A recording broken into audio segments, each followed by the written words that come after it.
Welcome back, ladies and gentlemen, on your program Espace Miné de lundi à vendredi, 10h, 12h. Nous parlons donc cette fois-ci de notre thématique. Bien évidemment, on parle d'exorcisme pour savoir s'il s'agit d'un mythe ou d'une réalité. Nous le savons, hein, l'exorcisme est un sujet qui a toujours divisé les opinions parce que oui, chacun arrive justement à se faire son idée selon les perspectives qui peuvent être des perspectives religieuses, spirituelles, psychologiques, même pourquoi pas scientifiques. Et donc ce matin, nous sommes là avec nos experts sur le plateau, experts analystes qui nous aideront, n'est-ce pas, à mieux comprendre c'est quoi déjà l'exorcisme et bien sûr, hein, comment faire pour devenir exorciste, comment se passe même, n'est-ce pas, la séance d'exorcisme. C'est la raison pour laquelle on a essayé de diversifier le plateau ce matin. On a déjà à la gauche, comme je l'ai présenté, un père, n'est-ce pas, à la fois exorciste. On a notre consultant permanent qui nous dira également ce qu'il pense. Et à la droite, nous avons, comme je l'ai présenté à l'entame de l'émission, un sorcier, mais un sorcier traitant, n'est-ce pas, Moukou Limba, et puis notre journaliste qui a une formation ou des connaissances, si vous le voulez, en spiritualité. On parle là des connaissances très profondes. Alors, je pense que le panel, il est prêt. On va y aller avec la thématique du jour. Exorcisme, mythe ou réalité. Peut-être avant d'entrer de plein pied justement dans la question du jour, il est important de s'interroger, c'est quoi l'exorcisme? Alors, j'aimerais que ce soit le prêtre qui nous donne la définition. Hein. Selon vous, c'est quoi l'exorcisme?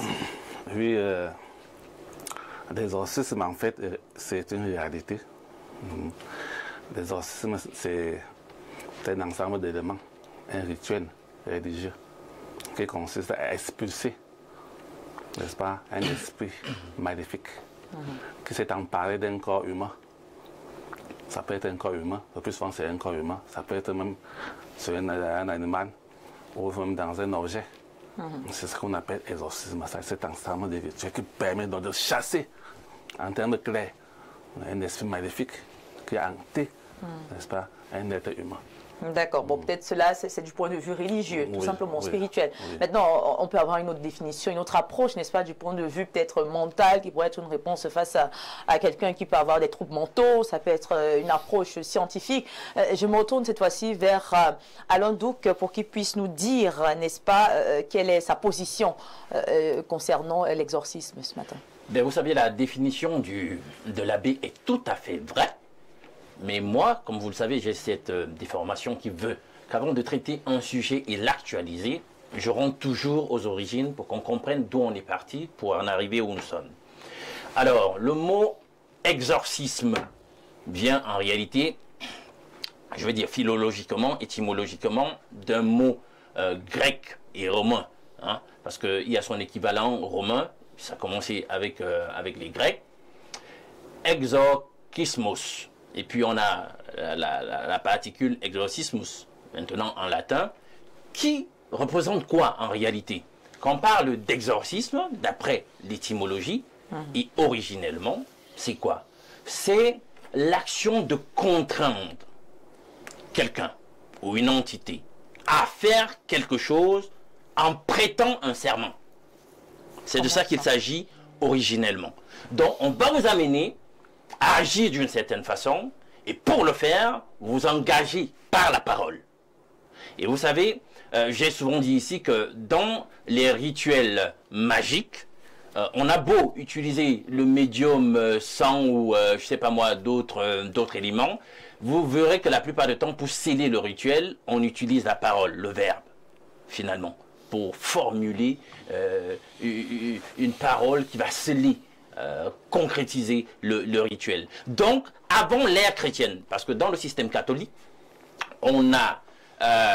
il s'inspire du fait qu'il y a un mandat quand même qui a été confié à ceux qui sont des disciples du Christ pour qu'ils aient autorité de chasser les démons. Parce qu'on s'appuie dessus, mais chez eux, c'est carrément un magistère complet. C'est-à-dire que vous allez, comme j'ai vu dans son sainteté tout à l'heure, on a dit prêtre, exorciste. Mais dans une autre perspective chrétienne, il n'y a pas un magistère en tant que tel consacré à l'exorcisme. C'est-à-dire que, puisque ce n'est pas vous qui agissez en réalité lorsque vous chassez les démons, c'est Dieu qui agit en vous. Tous ceux qui ont été appelés ont le pouvoir, parce que c'est le Saint-Esprit, c'est Christ qui agit en eux, de pouvoir chasser les démons par les pouvoirs et les attributs, les mérites qui se trouvent dans le Christ.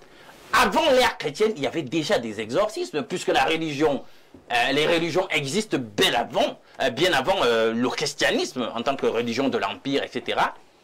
Il y a des religions animistes, etc., panthéistes, etc., qui connaissaient déjà des exorcismes et qui avaient déjà une économie d'interaction avec des entités spirituelles. Vous avez entendu parler des chamans?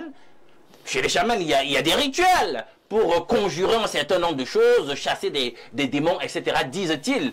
Mais la bonne question, et notamment par rapport à cette problématique que nous avons pour ce matin, c'est est-ce que dans cette perspective qui est la leur, c'est pertinent? Est-ce qu'effectivement, on en arrive à chasser les démons? Parce que est-ce qu'on connaît ce qu'on appelle un démon dans le rapport que doit avoir l'humain avec le démon?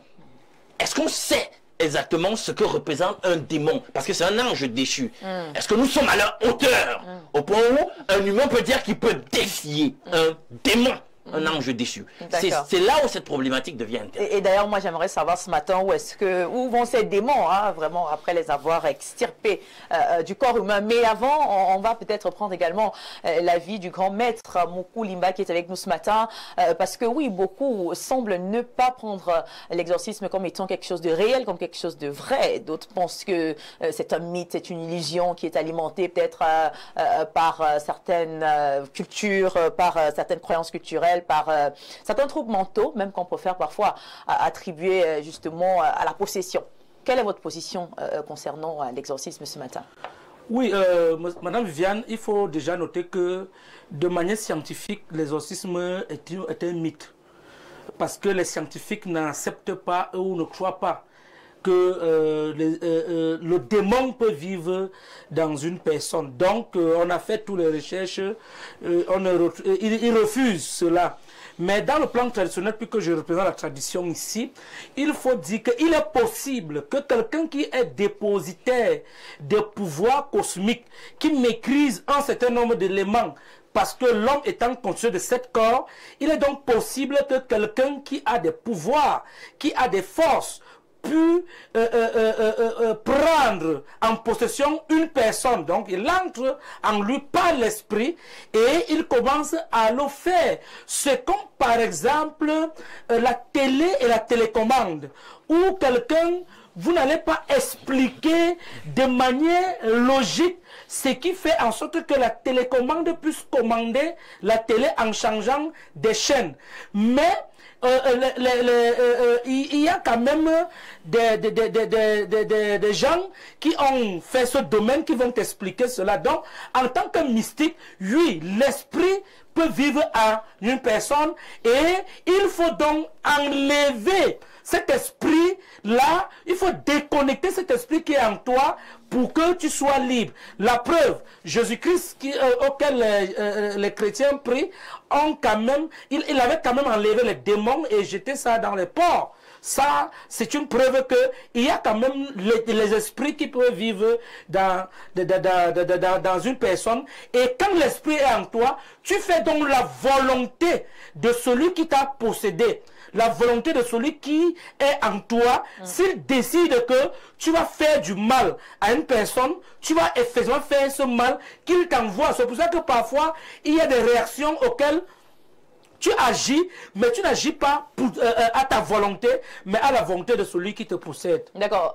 Maître Moukou Limba, j'ai quand même une question à vous poser ce matin. Quand on parle de sorcellerie positive ou négative, puisque vous êtes présenté ce matin comme étant un sorcier traitant, quel est le rôle d'un sorcier dans la société? Bon, la sorcellerie a été mal interprétée avec certains occidentaux, à l'occurrence le livre Larousse, l'audition Larousse si vous voulez, et plusieurs penseurs qui pensent que la sorcellerie en elle-même est une mauvaise chose. On a attribué au jeteur de sorts, à quelque chose. En fait, on a donné l'image que la sorcellerie est une mauvaise chose. Mais alors, moi je vais vous dire, et peut-être ça va vous surprendre, que la sorcellerie est une science. Nous avons les bons scientifiques. et nous avons les mauvais scientifiques. Nous avons les scientifiques qui pensent qu'il faut détruire le monde avec des pathologies, avec des maladies, avec des choses. Nous avons les mauvais médecins. Nous avons les bons médecins dans les hôpitaux. Nous avons les mauvaises interprétations, les mauvais journalistes comme vous. Et vous avez aussi les bons journalistes, ainsi de suite. Donc la sorcellerie est une science, est une connaissance. Et dans la sorcellerie, il y a le bien et il y a le mal, le mauvais et le mal. C'est-à-dire, il y a des sorciers qui pensent qu'il faut détruire les autres, il faut bloquer les autres, il faut les voir toujours malades ou alors les tuer dans les accidents, ainsi de suite. Il y a aussi des sorciers qui maîtrisent dans le domaine positif pour détruire, pour contrecarrer ou pour déconnecter certains liens. Viens donc dans le domaine de l'exorcisme où un sorcier comme moi, le grand maître Moukulimba, où quelqu'un est possédé par un esprit, j'ai donc la capacité d'organiser des rituels pour pouvoir déconnecter cette personne, enlever cet esprit qui est en lui et faire jeter cela dans des sacrifices. Par exemple, je vais demander la chèvre, je vais demander un bélier, je vais demander un bœuf, je vais demander quelque chose pour pouvoir jeter cet esprit dans ce sacrifice-là. Très bien.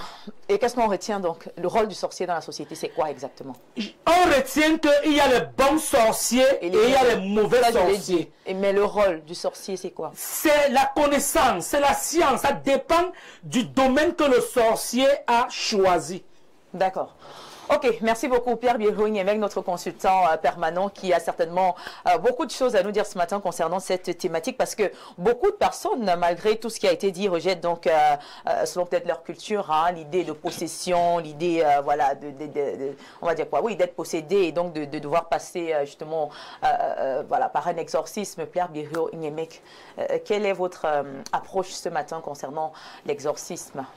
Alors, il y a forcément plusieurs branches d'exorcisme, mais l'exorcisme suppose la possession, comme vous l'avez dit, ou encore l'envoûtement. La possession est une chose. L'envoûtement est souvent présenté comme une forme de possession. C'est là où je voudrais ajouter à Alain Douk, on n'exorcise pas que les anges déchus. Okay? Non. Ah bon, en tout cas, vas-y. Oui, on se comprend. Il y a des gens qui sont envoûtés, c'est-à-dire qui ont une partie de l'énergie négative des sorciers malfaisants. Votre enfant naît et on vient lui mettre, par exemple, comme les bêtises l'appellent, l'ivou du vol. On peut mettre l'ivou du vol à votre enfant, ou l'ivou de la prostitution. Oui, il y a les filles qui ont l'ivou de la prostitution. J'ai un frère qui dit souvent, quand il voit une fille qui vraiment est généreuse, il lui dit en bassa que l'ivou de la prostitution, nous on appelle ça le hou. Le hou.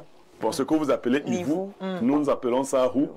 Il dit que tu as le hou du dehors. Donc le hou qui t'amène à chercher. Alors, il y a l'envoûtement, il y a la possession. La possession à un certain niveau se fait donc par ces grands esprits. Et dans la voie chrétienne, Jésus avait annoncé que tous les esprits ne se chassaient pas de la même manière. Parce que les esprits sont catégorisés. Vous voyez, il y a des esprits que vous pouvez chasser juste en lui intimant un autre. Par ce que nous appelons le fiat. Donc, cette puissance qui accompagne la parole. Mais il y a des esprits qui demandent toute une ritualisation. Et qui peuvent même exiger qu'on n'ait pas affaire à un seul, mais à plusieurs exorcistes. C'est-à-dire que les énergies s'associent, le rituel prend une ampleur particulière. Il y a même des exorcismes qui ne se font pas d'un trait. C'est-à-dire qu'il y a des esprits que vous pouvez chasser sur une longue durée. Et les procédures sont différentes. Oui, bien sûr. Comme les traitements que vous suivez à l'hôpital. Vous avez peut-être, quand je dis vous, c'est pas vous, Viviane, hein, je parle... Quelqu'un a un cancer et il suit des chimiothérapies avec la possibilité de réussir ou d'échouer. Mais qu'est-ce qui fait problème pour qu'on revienne à l'idée de mythe ou d'illusion ou de réalité? Non, il y a toujours dans le vrai le faux qui s'introduit. Il faut d'abord dire que toutes les attitudes qui pourraient ressembler à des maladies mentales, à des possessions, ne sont pas forcément des possessions et des envoûtements. Il y a des gens qui seraient bien dans les hôpitaux, à être soignés, par exemple, à Jamon, mais ils sont gardés dans des lieux pour être d'exorcisme. Oui. C'est-à-dire qu'une maladie mentale, par exemple la dépression, je vous prends... les Africains ne connaissent pas ces problèmes. Même l'essai de palu peut vous faire délirer. Alors, la dépression amène par exemple le sujet dépressif à avoir des apparitions. C'est-à-dire que les gens le poursuivent. Excès palustre, comme on dit oui, souvent. Retourne d'abord à la dépression. La personne semble avoir un discours cohérent. Elle n'est pas malade. Mais elle vous dit qu'on me poursuit. Quand j'entre quelque part, il y a les gens qui entrent avec moi. Quand je me couche, ils sont là, les voilà. Il faut qu'on me retourne. Qu'est-ce que beaucoup de mafieux dans le domaine font? Dès qu'ils voient ça, ils disent que voilà, la personne est possédée. Venez là déposer chez moi, on va l'exorciser et il se met à vous manger de l'argent. Il faut tout, oui. En tant qu'ancien pasteur, comme vous l'avez dit, est-ce qu'un pasteur est donc habilité à exorciser? Parce qu'on a l'impression que tout le monde s'essaye déjà dans l'exorcisme, que ce soit des prêtres, que ce soit... Qui doit exorciser? En fonction de la pastorale a des ordres. Alain donc vous l'expliquez. Chez les catholiques romains, l'évêque désigne par secteur les prêtres qui ont le droit d'exercer l'exorcisme. C'est pas, en fait, avant tout le monde essayait de faire, mais dans l'église catholique romaine, c'est organisé.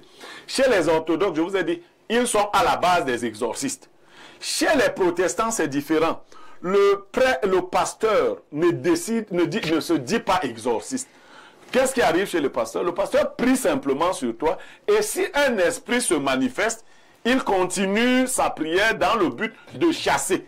Oui, voilà. Mais sauf que ça, c'est la règle générale. Mais sauf que dans certaines dénominations, on commence à voir cette espèce de tangente à la catholique. Non, c'est un dévoiement. Voilà. C'est-à-dire que les pasteurs, qu'est-ce qui leur est arrivé? Beaucoup de pasteurs ont été accusés de ne pas être forts. On dit que les pasteurs ne sont pas forts. Ils ont donc commencé à copier les méthodes catholiques. C'est-à-dire les pasteurs veulent être des pasteurs, on dit entre guillemets, charismatiques. Mais pour le dire de manière plus simple, la Bible prévoit que les dons qui sont faits à l'Église sont le fait de Dieu lui-même. Il a été donné à certaines personnes le don de guérison. Qu'elle soit cette personne, pasteur, prêtre ou pas, il y a des gens qui ont... Quand vous parlez dans 1 Corinthiens 12, oui. Il y a des gens qui ont reçu des dons de guérison. On a des jeunes gens, que ce soit des enfants ou des vieilles, qui peuvent guérir. Maintenant, tout le monde s'improvise. Et comme ça donne de l'argent, tout le monde va s'initier. Et c'est dangereux parce que, moi j'ai pratiqué l'exorcisme, mais je l'ai arrêté très tôt. C'est dangereux de pratiquer l'exorcisme quand on ne peut pas se discipliner. Vous verrez beaucoup, c'est pour cela qu'il y a beaucoup, parmi les prêtres et autres, des gens qui sont devenus eux-mêmes des malades mentaux. C'est-à-dire que tu le vois là, c'est lui-même qui est possédé. Il ne respectait pas les règles. Oui, mais bien sûr, c'est lui qui est possédé. À force de vouloir jouer avec les esprits ont été transférés sur lui-même. Sur lui-même, d'accord. Alors, mon père, quelle est la différence qu'on peut faire entre ce que fait un prêtre dans le cadre de l'exorcisme et ce que fait un marabout dans le cadre toujours de l'exorcisme? C'est quoi la différence? Je vais d'abord dire à mon frère en face que lorsqu'on ordonne un prêtre, l'évêque voit en lui, c'est tout, n'est-ce pas? Vous avez des enfants parmi vous, vous pouvez distinguer qui peut faire telle activité. Qui peut rester gérer l'héritage, par exemple. Effectivement. Quand on ordonne un prêtre, parfois il y a ce qu'on appelle l'exorcista. Ça, c'est secret. Il s'agit de quoi? L'exorcista. On te donne ça. On te donne d'une manière une force supplémentaire. D'accord. Et dans l'exorcisme, en fait, encore, il faut pouvoir encore retrouver, comme nous disait mon frère tout à l'heure, ces dons spirituels. Parce qu'il y a vraiment ces gens qui sont dans les séminaires autres et trucs qui ont ces dons en eux que Dieu les a donnés. Un côté, on parle de dons de guérison, de dons de prophétie, de dons de vision. Moi j'ai vu une petite fille, elle est actuellement aux États-Unis, elle était avec nous ici. Si elle te dit à 11h30 à Olembe, il y aura un accident. Va te passer à Olembe, au Carrefour, à 11h30, tu vas avoir un accident. Non, c'est pour dire qu'on peut naître exorciste également. On peut naître avec des dons. On peut naître avec des dons. Et par la suite, on oriente. Effectivement. Si vous avez la possibilité, ils sont là nombreux qui ont même ces dons, mais ils n'ont pas des gens qui peuvent les orienter, mais qui peuvent faire mieux que ça. Donc, l'exorcisme, en fait, nous, Et quand on parle de la tradition, nous utilisons beaucoup plus, n'est-ce pas, la Bible. Nous utilisons beaucoup plus le nom de Jésus, nous utilisons beaucoup plus le nom de Saint-Michel et autres et tout, tous ces rituels. Or, la tradition... Non, vous n'utilisez pas que la Bible.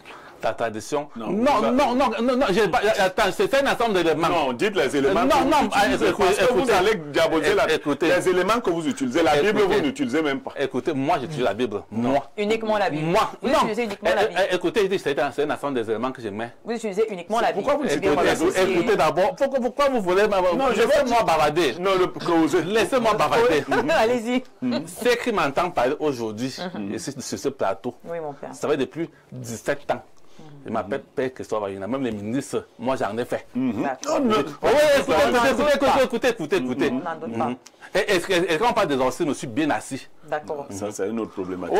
Oui. Donc, je vais vous faire comprendre que quand on veut chasser un démon, vous avez pas de principauté, vous avez que les démons sont, n'est-ce pas? Voilà. Oui, ratifié. Voilà. Donc, quand vous avez. Pourquoi vous contournez? Écoutez. Dites-nous. Donc, quand vous avez affaire à un démon puissant, oui. Il y a des éléments que vous mettez à votre disposition, mais accompagné de la prière. 15 éléments.